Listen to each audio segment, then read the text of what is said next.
Hi, welcome to SBR Videos. I'm Peter Loshak. It's late January right now, so most of us are up to our eyeballs in basketball and hockey. But of course, baseball is just around the corner. Some people are already thinking about the upcoming baseball season, anticipating which teams might be good teams to bet on, especially early in the season. And SBR contributor Doug Upstone is already on top of that. He has done some research, and he's going to share his thoughts with us on what baseball teams you might look to bet on in the early weeks of the upcoming season. Doug Upstone, thanks for being with us. You know, most of us haven't given a first thought to the upcoming baseball season yet, but what can you tell us about possible teams that might be good value in the early going? Well, Peter, as you know, I'm always fired up to talk about baseball. And you know, as I've said before, it's my favorite sport in terms of watching the game, which is contrary to how most people think. But one of the things that you can do in looking at a schedule, it doesn't happen every single year, but a great example was last year with Kansas City, who was the defending American League champions, started out 7-0 and 11-3, 11-3 start. And in those games of the 14, 11 of them, they were either a favorite or a pick, and they took full advantage of that situation. All right, so who do you think might be a good team to bet on in the early weeks of the upcoming season? Peter, in the American League, the two teams actually that I like the best right now are Toronto and Texas, both division winners. Now, the Toronto, had the second best record in the American League last season, and they did a really good job in taking advantage of their division games. And looking at those teams again, or I should say once again this year, there's nobody that's great in that division other than Toronto. And even though there's supposed to be improvements, until we see it, I don't think you can really go that way. And the way baseball is now set up, where they play a number of division games in the month of April, I think Toronto can take full advantage because they have 17 of those games home and away. Plus, they have a home series against Oakland and the White Sox, which I think could be 2 series victories for them there. Now, Texas last year, they picked up Cole Hamels, and the reason for it was really not so much for last year as it was them coming into this season with Yu Darvish coming back.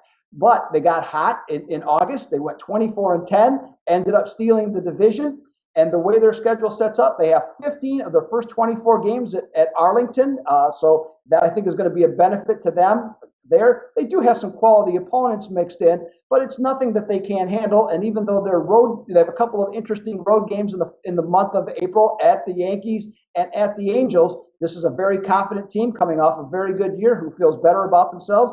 And they also are going to be going to Chicago to play the White Sox, which is eminently beatable. So in the American League, teams I think could get off to hot starts are Toronto and Texas. Okay, makes a lot of sense to me. We'll keep an eye out for Toronto and Texas in the American League. What about the National League, Doug?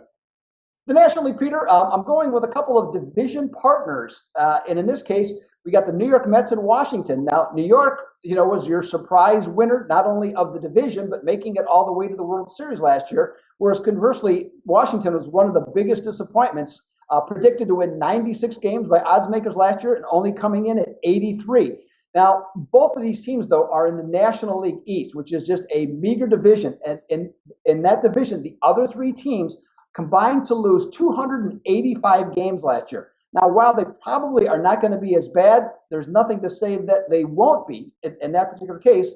And as I just mentioned, they play a lot of division games. Now, in both of these cases, these teams, New York and the Nationals, will both face these other teams, but not each other. So I think there's certainly a number of victories that these teams can get. And the only other series that matters for New York is they're playing Cleveland. So the Mets are playing the other 3 division teams and not having to play Washington. And the only other series that they have is against Cincinnati. So I think that's certainly one that they can handle in that situation, playing a bunch against a bunch of losing teams. Now, Washington has a very similar schedule. They're going to have home and home against the Phillies, Marlins, and Braves.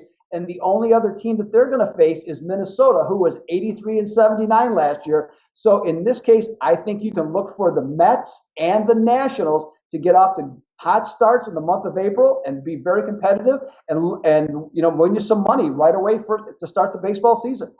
All right, we'll keep all this in mind. The Mets, the Nats, Texas, and Toronto in the opening weeks of the upcoming baseball season. Doug Upstone, thanks so much. Always great to hear your thoughts on any and every topic betting related. Thank you, Peter.